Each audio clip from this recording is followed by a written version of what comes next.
Hello, everyone. Welcome to another ODNT Spotlight. I'm your host, Steve DeWinter, and we have with us a guest who has been on the show before, and she is here. Her name is LG Surgeson, and she is here to show her new covers. She has done a redo on her covers to make a more unified look for the series, and I think these are looking really good. And I looked at what some of the old covers looked like, and you can take a look on a previous episode, and these are really good covers. And I like those. And also, she's here to promote her novel, which when we last had her on the show was called Rat-a-Tat. And she has now done, and we mentioned then that it was a temporary title. And so she now has settled on what she thinks is the final title for it. It's The Girl That Wasn't Min. And so let's go ahead and let's switch on over to LG now. Hello, LG. And this time we have video. Yes, for now. I can hear a storm outside, so hopefully it'll stay. All right, we'll cross our fingers that the storm doesn't knock us out. Yeah. So you now have settled on a new title for The Girl That Wasn't Min. Yeah, I think so. I think this is it. All right, and if not, we'll have you back on again for the new title reveal.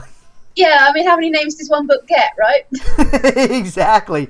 You know, books are never done. They're only published. Yeah. Yeah. And also, so tell us a little bit about The Girl That Wasn't Min. I know we talked about it before, but anybody new watching on the show, I've got a whole bunch of new subscribers since we last talked, and they might not want to go back through the whole history of everything. So tell us a little bit about The Girl That Wasn't Min. The Girl That Wasn't Min is a story about a man with a plan. Mulligan, the main character, is a street thief who's not as good as he thinks he is. He thinks he's the best thief in the city. And he dreams up this plan to worm his way into the city's high society with the aim of robbing them blind, basically. And he realizes that to be legitimate in his deception, he's going to need, or he'd be more legitimate if he had a daughter. So he recruits a gang of street kids, 4 of them, one of whom is called Min, and she poses as his daughter Tabitha, and throughout the book she becomes gradually more and more fond of being Tabitha and not being Min, which is why it's called The Girl That Wasn't Min. Oh, I love that title and how it ties into the story. That's awesome. She and her other 3, they were, all 4 of them were very close together when they started at the start of the book. By the end of the book, they've all had a different taste of what's going on, and they aren't quite so close. Well, they aren't close at all anymore. So yeah, that's where that title came from. I kind of was considering that when I started writing the book, but I didn't. I don't know. I didn't like it as much as I do now. Excellent. So the story has made some changes as well. Yeah. And I really like how the story's going now. I like that. And I like the fact that your main character thinks he's this great thief. And no, not really. Yeah, and he thinks the kids are going to be easy to handle. But actually, they end up playing him. And that is so good because so often we hear a story of the best sniper, the best thief, the best magician. We never deal with the story of the guy who thinks they are, but they aren't really. Yeah. Yeah, no, he likes to think he's it. And he's pretty good. He's just not as good as he thinks he is.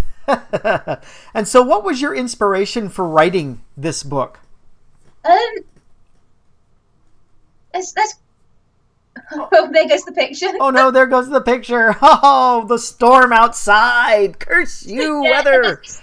Yeah, we're in the middle of Hurricane Barney here, so about right. Hurricane Barney moves in and takes over picture. Yeah, I'm just going to try turning my camera off and on again. Oh, there's that photo of me. And there's that photo. So what we'll do is we'll go and we'll grab the cover of the book and we'll put that here. And I'll keep an eye on it if you show up again. Okay. So we'll put this book in place of you for now. There we go. Here's the book we're talking about. Yeah. I don't actually know. Well, I kind of know where the idea came from. The main character, the thief, is a side character in one of the other Black River Chronicles. He crops up in, I think it's the winter that follows, and threatens one of the main characters in that. Very cool. And one of the kids, Clara, she crops up in. Well, she crops up in the Summer of Fire and in the winter that follows, initially, and then she kind of has her own starring role in Shadows Waiting. She buddies up with a goblin, and they are two of the main characters in Shadows Waiting. Excellent. And they meet a somewhat sticky end, which I understand is very upsetting. Uh-oh. Yeah. Nothing ever goes good for the characters. They have a great time, but it never works out, no. That's how we keep our stories interesting. Yeah. And so you have The Girl That Wasn't Min is right now in a publisher who's Something or Other Publishing, which is a small press publisher that has a unique system for what books they decide that they're actually going to invest in and publish. Yeah. And what they do is they're looking for people that when they vote and hit certain tiers with how many people have already expressed interest in a story, and you've already got 300 votes, I believe. Nearly, yeah. So that's excellent. So you're a third of the way there to your, almost a third of the way there to your 1,000 votes you need to get your publishing contract so that The Girl That Wasn't Min can get the full treatment, full editing and promotion and all that stuff. And so I've got down below, if you're watching this embedded in another site or just click the button over there that says watch on YouTube. And once you're watching this on YouTube, the description down below, I have here a link. So vote for The Girl That Wasn't Min and help LG get her publishing contract for this book. And that way she can get it out there for that. And we've already got a market built for it. And I think that's what Something or Other Publishing is looking for. Yeah.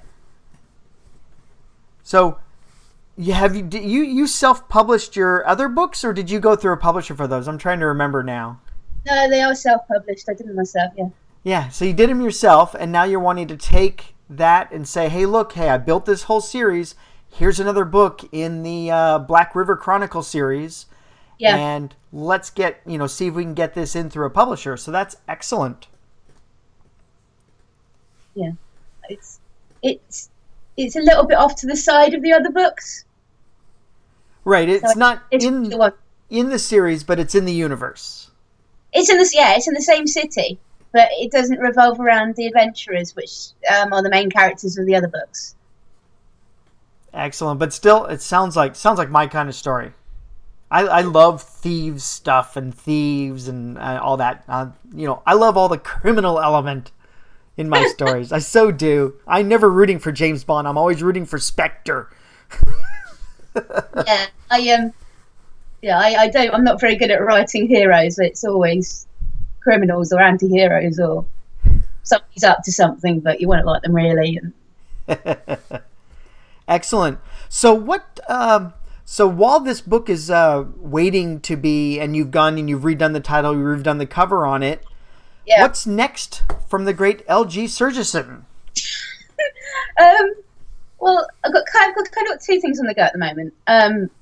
Apart from the fact that I've got to go back and I've only done the first draft of The Girl That Wasn't Min, so I've got to go back and do the second draft, and that's going to take forever. But I'm kind of leaving that for a bit so that I have a new perspective when I go back and look at it.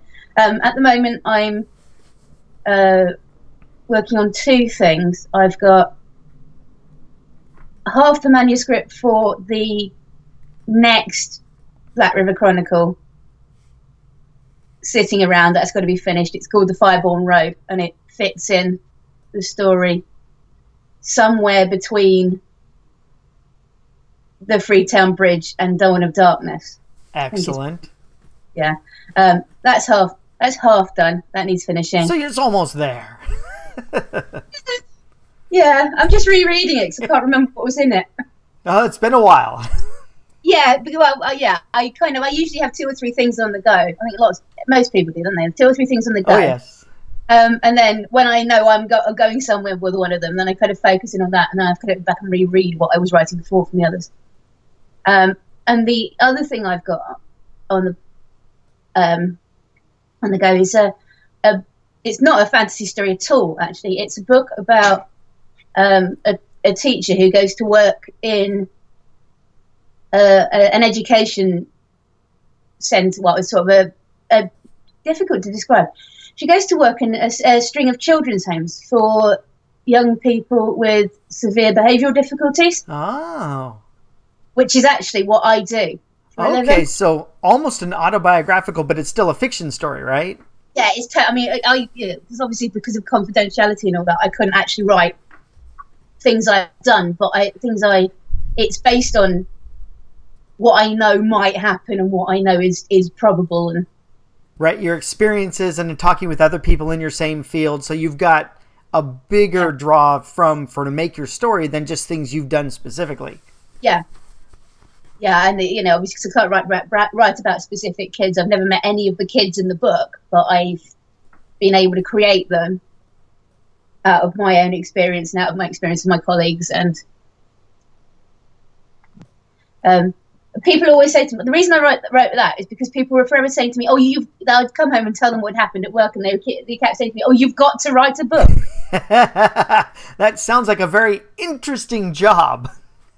It is. It's sad that they have behavioral problems and that they need counseling and assistance and somebody to come in and help them. But boy, the stories that creates. Yeah. It's always the trouble kid that created the best stories. Whenever we had the rain outside and we all had to stay in classroom during lunch break, those kids were the ones that they couldn't contain themselves. And they had the best stories for us to tell as we got older. Oh, yeah. Yeah, no, I now work in a school for kids with behavioural difficulties. I spend all day with kids like that. They're brilliant fun. Nuts. And sometimes they're hard work, but they're great fun. Excellent. All right. Well, before we finish off this interview, is there anything else you would like people to know about the girl that wasn't Min, or anything else that you want to talk about?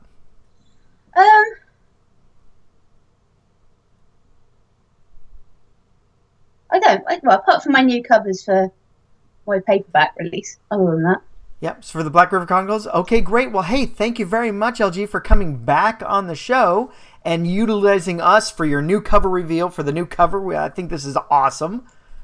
Cool. Thank you. That you use that, and we'll definitely put a curse on Hurricane Barney for knocking out our video yet again. Yeah. These storms, man. So, hey, thank you very much. Don't hang up just yet. I'm going to go ahead and close down the interview proper, and then I'll come back and chat with you for a couple more minutes. Okay, cool. Thank you. Thank you for coming on the show again. So that was LG Surgeson, and we had video for just a briefest of moments, which was great. We were able to see more of her this time and, get more intimate with the author and everything that we're talking to. So that's LG Surgeson, and she is here promoting her new title and new cover reveal for The Girl That Wasn't Min. And if you'd watched previous episodes of ODNT Spotlight, this was previously under the title Rat-a-Tat, and it had a picture of a big door knocker on the front. So the big round iron door knockers. And so this one here, I really like the sketchwork of a girl going into the door for that. So The Girl That Wasn't Min, and it sounds like a very interesting story. And I urge everyone to go ahead and follow the link down below to vote for The Girl That Wasn't Min at Something or Other Publishing, and let's get her up. She's already garnered 300 votes. We need to get her up to 1,000 so she can get her publishing contract and get this book out into the world. So once again, thank you very much for watching ODNT Spotlight. Again, I'm Steve DeWinter, your host. Join the ODN team and subscribe to this channel. We have many more authors, artists, musicians, actors, anybody who come on my show for an interview, we'll go ahead and have on here and have a lot of fun. All right, thanks for watching. Bye.